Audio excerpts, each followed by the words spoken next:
The 7 Last Plagues, Part 4. What is the third plague, and where is it poured out? Revelation 16 and verse 4.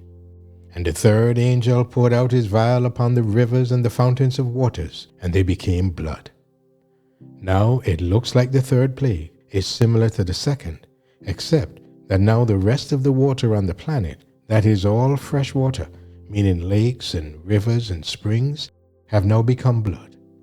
Not the stagnant blood of a dead man, but blood nonetheless. What does this mean for mankind? Nothing good for sure. Every source of water that feeds reservoirs, which cities and towns and villages depend on for sustenance, will be of no use. When you turn on the tap, out comes blood. At every factory and manufacturing plant, only blood will be available where water once was.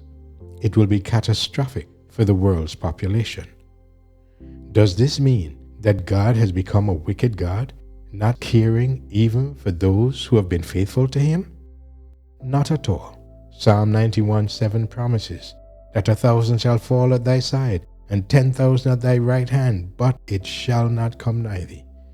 And again in verse 10, there shall no evil befall thee, neither shall any plague come nigh thy dwelling.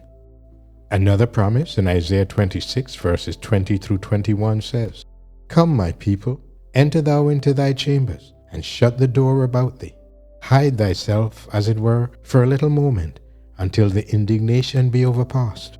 For behold, the Lord cometh out of his place to punish the inhabitants of the earth for their iniquity.